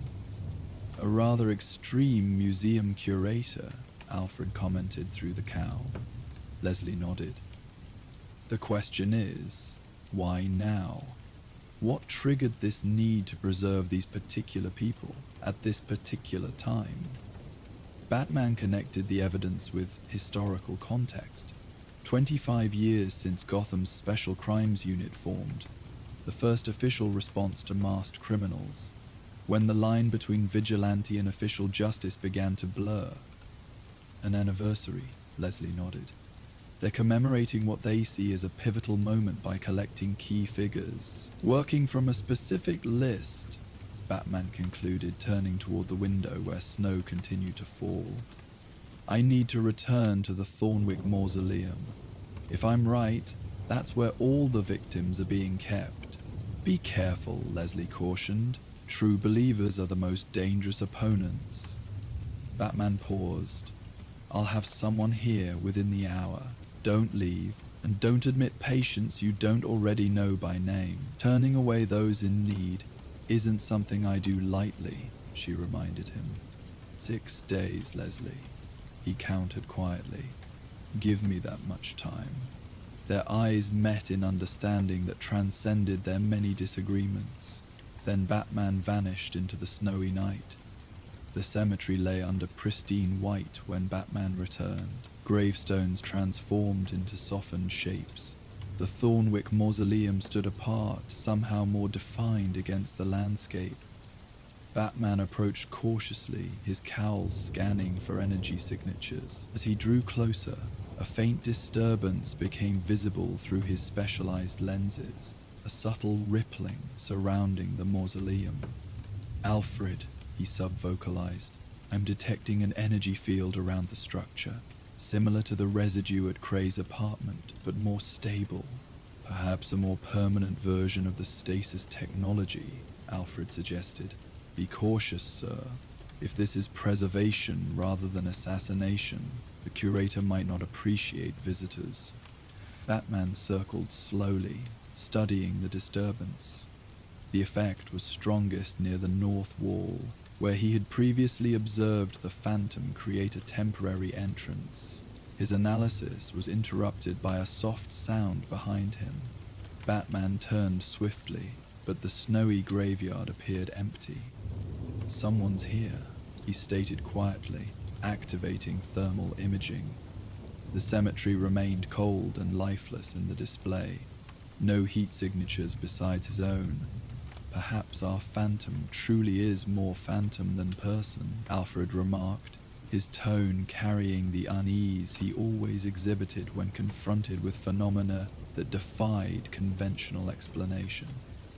Batman switched to electromagnetic scanning, and immediately the display lit up. A moving disturbance approaching from his left, invisible to normal sight but registering as an organized pattern of energy. He turned to face it directly, watching as the invisible presence drew closer. Then, between one heartbeat and the next, the grey-cloaked figure materialized before him, seeming to solidify from the very particles of falling snow. The figure bore the unmistakable appearance of the phantasm, the flowing grey cloak, the skeletal mask, the curved blade extending from one hand. Yet something was different from the spectre Batman had encountered years before. This entity seemed less substantial somehow, as if not fully committed to physical existence. Who are you? Batman demanded, his voice controlled despite the unnatural scene. The figure tilted its head, regarding him with empty eye sockets that somehow conveyed curiosity. When it spoke, the voice was neither male nor female, a whisper that seemed to bypass the ear and manifest directly in the mind. The Watcher of Watchers, it replied. The frame that preserves the moment of judgment. You've been taking people, Batman stated, preserving them against their will, preserving them in their true essence, the figure corrected, capturing the purity of their purpose before time corrupts it. The empty gaze intensified, as it has begun to corrupt yours, Dark Knight. Batman maintained his position. These people have lives. You have no right to take that from them. Rights? The Phantom's whisper carried amusement. Did Judge Vargas concern himself with rights when he sentenced hundreds without redemption? Did Commissioner Loeb respect rights when he authorized shoot-on-sight orders? The figure drifted closer.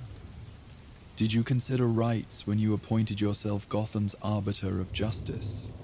I never claimed to be above the law, Batman countered. Yet you operate outside it, the Phantom observed. As did all those I've preserved. That is what binds you. The willingness to stand apart, to see what others cannot, to act when institutions fail. The figure gestured toward the mausoleum. Come, See what I have created.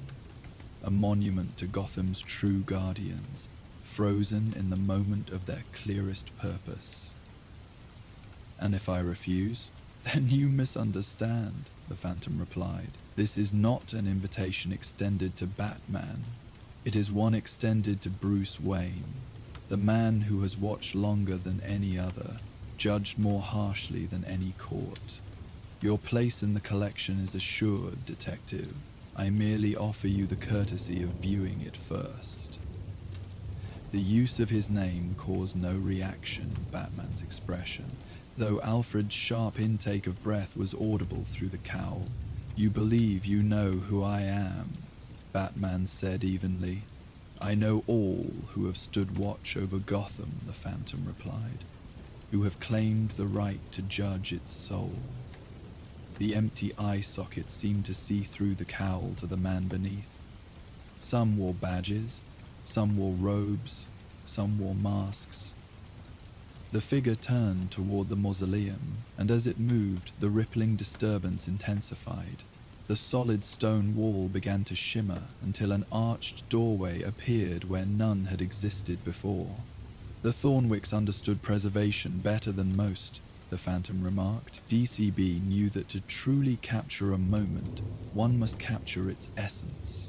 Their early experiments led them places science has only recently begun to rediscover. The figure gestured toward the doorway. They created this chamber as their ultimate achievement, a place where memory and matter could coexist.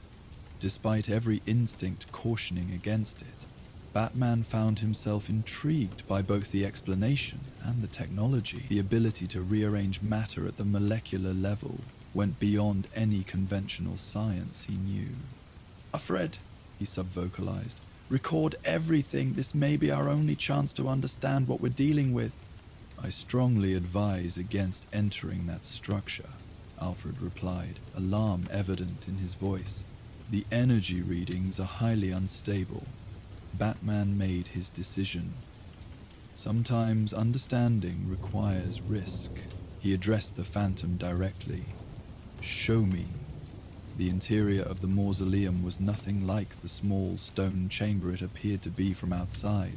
As Batman followed the Phantom through the doorway, space seemed to expand impossibly, revealing a vast circular room whose ceiling arched high overhead. The walls were lined with alcoves, each containing a translucent shell within which a figure stood frozen. The missing victims, preserved in perfect stasis. Light emanated from no visible source, casting the chamber in a soft blue glow that made the stasis fields shimmer like underwater creatures.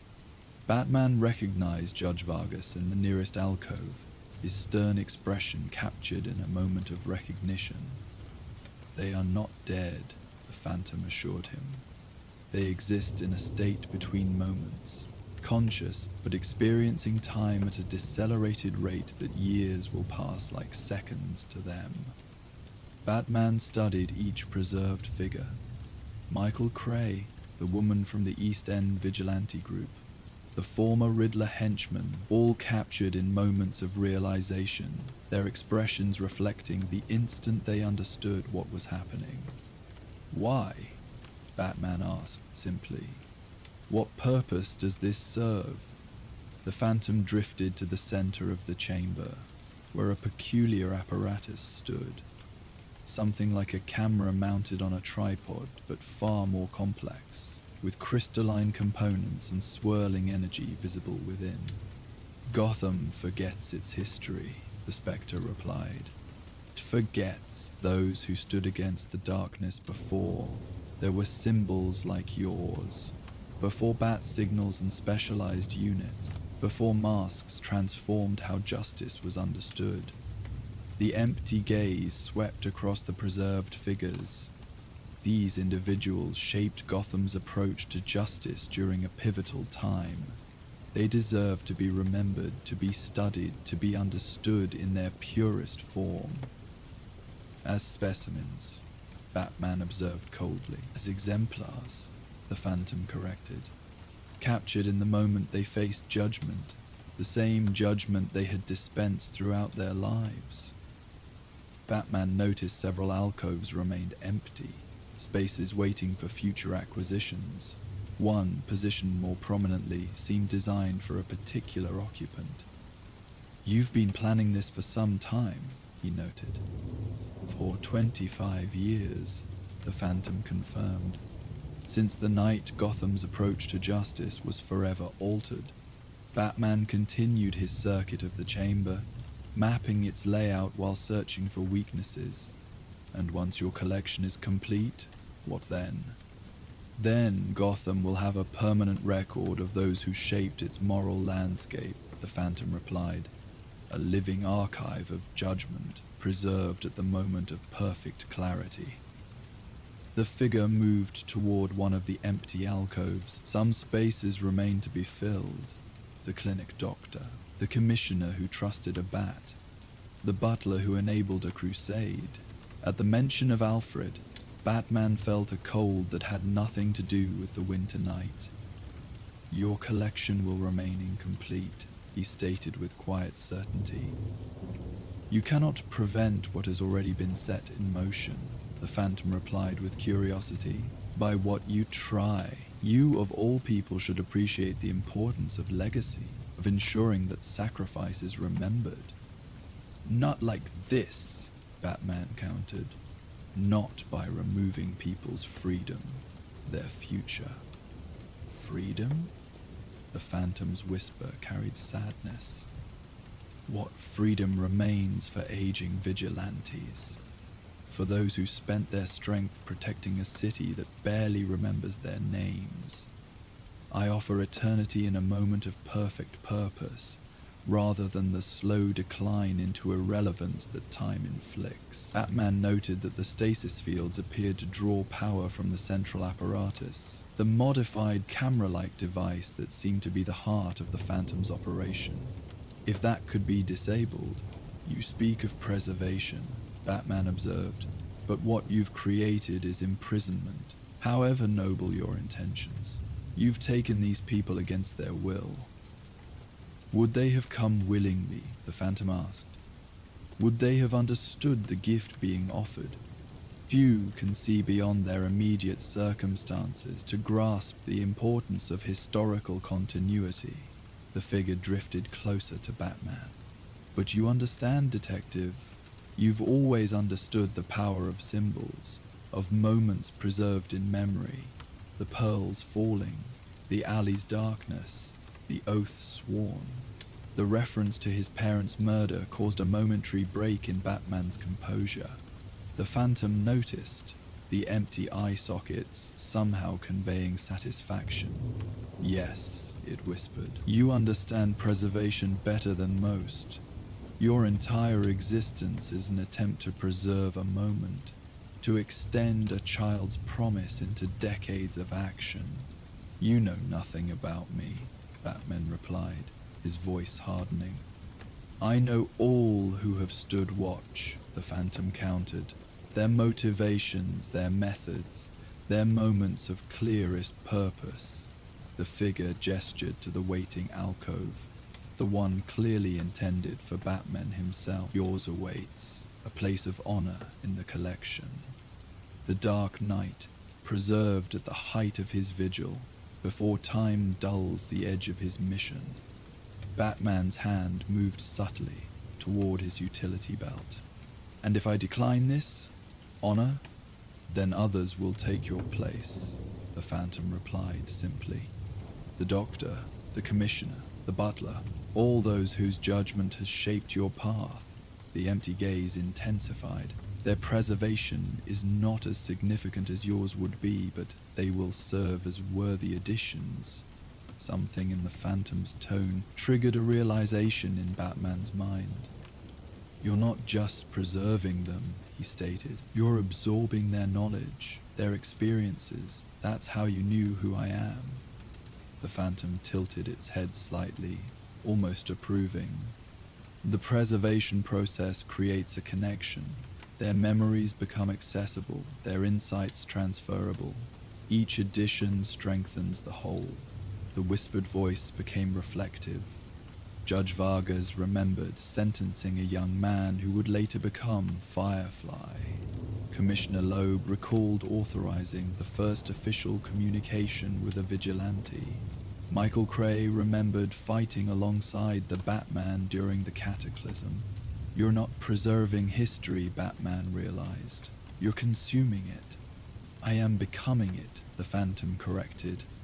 "A living archive of Gotham's moral guardians, their collective wisdom preserved in a single consciousness." The figure gestured toward the empty alcoves. "When complete, the collection will contain the full spectrum of Gotham's approach to justice, official and unofficial, legal and extra-legal, compassionate and ruthless." Batman had identified the central apparatus as the likely control point for the entire system. If he could disable it, perhaps the stasis fields would collapse, freeing those trapped within. But the Phantom remained between him and the device, and the entity's capabilities were still largely unknown. "Who were you?" Batman asked, changing his approach, "before you became this?" "You must have had a connection to Gotham's history yourself." The Phantom was silent for a moment, as if caught off guard. "I was a recorder," it finally replied. "A chronicler of Gotham's vigilante history. I documented their activities, their methods, their impact on crime patterns." The whispering voice grew distant, reaching back through decades of memory. No one noticed the photographer documenting crime scenes, the journalist requesting case files, the academic studying pattern recognition in vigilante activities. "A historian," Batman suggested. "Someone who believed these stories needed to be preserved. Someone who understood their significance," the Phantom agreed. "Someone who saw how conventional history was already beginning to forget the transition years, the time when Gotham's approach to justice was transformed." The figure drifted closer to the central apparatus. The Thornwicks understood that true preservation required more than images on paper or data in archives. They sought to capture essence, not merely appearance. "And you found their research," Batman concluded. "Their experiments in photographic preservation that went beyond conventional technology." "Hidden in plain sight," the Phantom confirmed, "dismissed as the eccentricity of wealthy industrialists, their true breakthroughs ignored by a scientific community unprepared to understand them." The empty gaze intensified. "But I understood.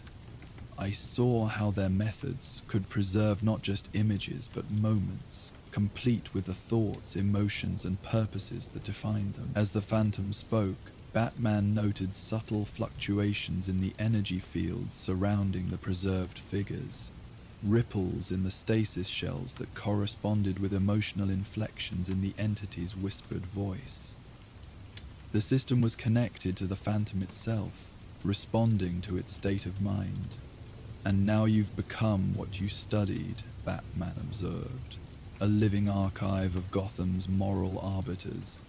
"I have transcended mere documentation," the Phantom agreed. "I have become the frame that preserves the moment of judgment, the whispering frame that holds Gotham's guardians in their purest form." The figure gestured toward Batman. "Your place awaits, detective, the centerpiece of the collection. The watcher who has observed longer than any other." Batman knew he needed to disable the central apparatus, but direct confrontation seemed unlikely to succeed against an entity that could phase in and out of reality. He needed to exploit the connection between the Phantom's emotional state and the stasis system. "You claim to preserve these people at their moment of clearest purpose," he said carefully. "But what about their growth, their evolution?" Judge Vargas later questioned his harsh sentencing practices. Commissioner Loeb eventually recognized the damage caused by his militaristic approach to policing. Batman gestured toward Michael Cray's preserved form.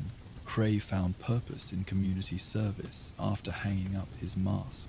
By freezing them at a single moment, you deny the full measure of their contribution to Gotham. The Phantom remained silent, but Batman noticed another fluctuation in the stasis fields, stronger this time, causing several of the preserved figures to shift slightly within their translucent shells.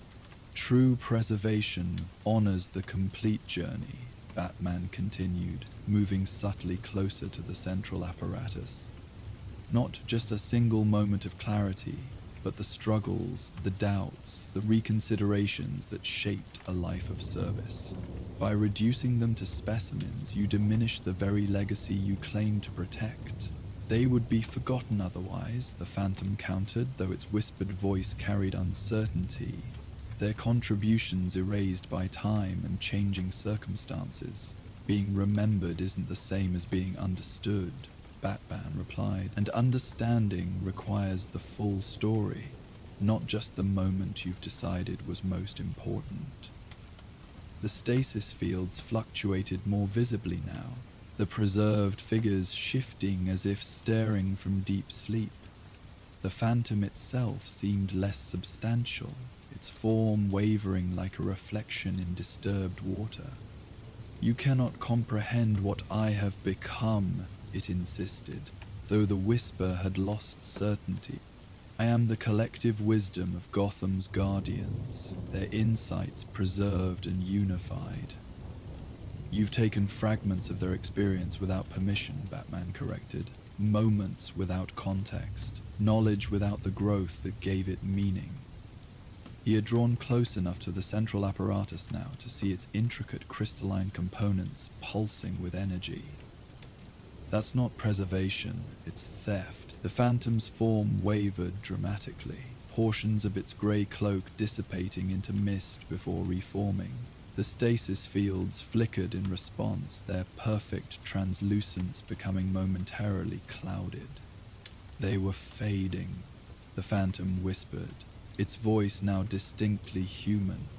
Someone trying to justify actions they had begun to question. Their wisdom, their sacrifices, their understanding of what Gotham required, all disappearing as the city moved on, as new generations forgot what came before. "Nothing truly disappears if its impact remains," Batman countered, his hand now inches from the central apparatus. "These people shaped Gotham through their actions, their decisions, their example. That legacy continues in those they influenced. Whether or not their names are remembered, the Phantom's form continued to destabilize, portions of its grey substance dissipating into the air. The stasis fields fluctuated dramatically, several of the preserved figures now moving visibly within their shells, hands twitching, eyes blinking slowly as if waking from deep sleep. "I only wanted to preserve what mattered," the Phantom whispered, its voice now unmistakably human, an elderly tone filled with academic passion and regret, "to ensure that Gotham remembered those who shaped its moral landscape during a crucial transition." "Then document their stories," Batman suggested. "Share their wisdom, but let them live their lives, not as specimens in your collection, but as people whose full journey deserves respect." With sudden decisiveness, Batman placed his hand on the central apparatus, triggering a small EMP device concealed in his gauntlet. The crystalline components flickered, their energy patterns disrupting as the carefully calibrated system encountered interference. The effect was immediate. The stasis fields surrounding the figures collapsed simultaneously, translucent shells dissolving into mist. The victims themselves crumpled to the ground, finally released from suspended animation. The Phantom's reaction was more profound. As the central apparatus failed, the entity's form lost all cohesion, the grey cloak and skeletal mask dissolving into particles that swirled before coalescing around a human figure. an elderly person in simple clothing, their face showing equal parts academic intensity and horrified realization. "What have you done?"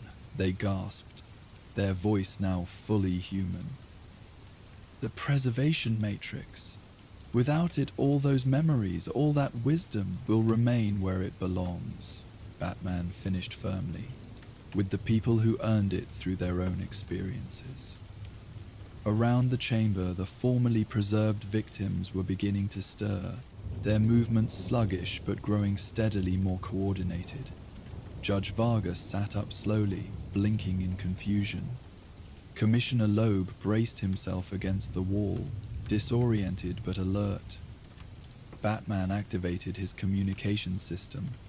"Alfred, contact Gordon.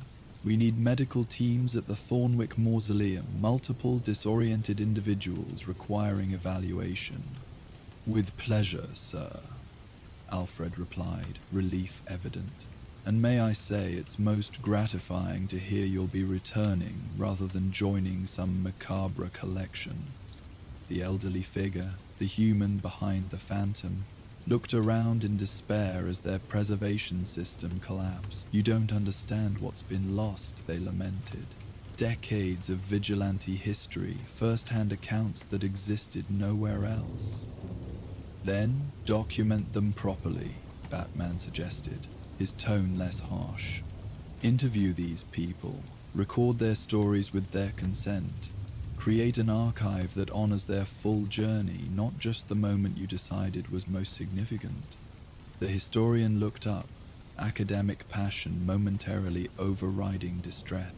Would you contribute? Your perspective spans the entire modern vigilante era. Your insights would be invaluable." Batman didn't answer immediately, instead moving to help Michael Cray to his feet. The former vigilante was unsteady but conscious, gradually focusing on his surroundings. "Batman?" Cray murmured, recognition dawning. "What? Where are we?" "Safe," Batman assured him. "Medical help is coming." He supported Cray to a seated position, before moving to assist the others. As Gordon's officers and medical teams began arriving, securing the scene and tending to the victims, Batman returned his attention to the historian, the human who had become the Phantom. They sat defeated beside their disabled apparatus, decades of obsessive work now rendered useless. "Your methods were wrong," Batman told them quietly. "But your understanding of the importance of vigilante history to Gotham isn't. These stories do deserve to be preserved, just not by imprisoning those who lived them." The historian looked up, a spark of academic interest temporarily overriding their distress. "You would contribute to a proper archive?" "Perhaps," Batman allowed, "but any such project would need oversight. Ethical guidelines, respect for privacy and personal choice. I could design such parameters," the historian offered hesitantly. "My academic background is in ethical historiography before I became fixated on the Thornwick preservation methods." Batman studied them thoughtfully, seeing not a villain but a scholar whose passion had led them down a dangerous path. Someone who had recognized something genuinely important about Gotham's history, but had chosen the wrong means to preserve it. "We'll discuss possibilities," he finally said, "as you've answered for your actions here." As the historian was led away by Gordon's officers, Batman surveyed the chamber one last time. The technology the Thornwicks had developed, and that the historian had adapted, represented a dangerous advancement in matter manipulation. He would need to ensure that all traces of their research were properly secured. "Alfred," he sub-vocalized, "I'll need a full team here to document and contain this technology. The preservation system appears disabled, but we need to be certain nothing remains that could be reconstructed." "Already coordinating with Lucius, sir," Alfred replied. and Dr. Tompkins called to report that she's received several of the victims at her clinic. All appear to be recovering well, though they're experiencing some temporal disorientation. Apparently their subjective experience of time while in stasis was considerably different from objective reality. Batman watched as medical teams helped Judge Vargas and Commissioner Loeb toward the exit, both men looking decades older than the forceful figures they had once been, yet still carrying themselves with the dignity of those who had stood for something they believed in. The historian was right about one thing, Batman observed quietly. Gotham does forget its watchmen too easily. The people who stood for justice before there were symbols like mine to rally behind. Perhaps, Alfred suggested gently, that is something Bruce Wayne could address more effectively than Batman. The Wayne Foundation has supported numerous historical preservation projects over the years, an archive of Gotham's justice movements, both official and unofficial, would be a fitting addition. As Batman left the mausoleum, the winter night had begun to soften toward dawn, the heavy snowfall tapering to occasional flakes that drifted down like memories of the storm that had passed. The cemetery lay peaceful under its white blanket, gravestones and monuments standing as their own kind of preservation, markers of lives completed rather than moments artificially extended. He paused atop a rise that overlooked both the cemetery and the city beyond, Gotham's skyline beginning to emerge from darkness as the first hints of daylight touched its highest towers. The city had witnessed countless watchmen over its long history, some in uniform, some in robes, some in masks. Each had stood guard in their own way, making judgments according to their understanding of justice, and each in time had been forced to recognize the limits of their vigil, the impossibility of perfect judgment, the inevitability of change, the necessity of growth beyond a single moment of clarity. Perhaps that, Batman reflected, was the true legacy worth preserving. Not the frozen instant of apparent purpose, but the ongoing journey of those who continued to watch, to learn, and to serve a city that rarely understood the full measure of their commitment. The snow beneath his feet held his footprints only briefly before a fresh dusting began to fill them in. Nature's own lesson in the impermanence of even the most carefully preserved moments. Batman turned toward home, leaving the cemetery and its whispered histories behind, carrying with him a renewed appreciation for the watchmen who had come before, and those who would inevitably follow, when his own vigil eventually came to an end. And so our tale of Gotham comes to an end. Let the gentle night embrace you as you drift toward peaceful dreams, knowing that somewhere in the darkness, the Dark Knight watches over his city. If you're not asleep yet, we will now play the ambience of Gotham City at night to help you fall asleep. And if you were just listening to our tales, we will see you next time. Good night and sleep well.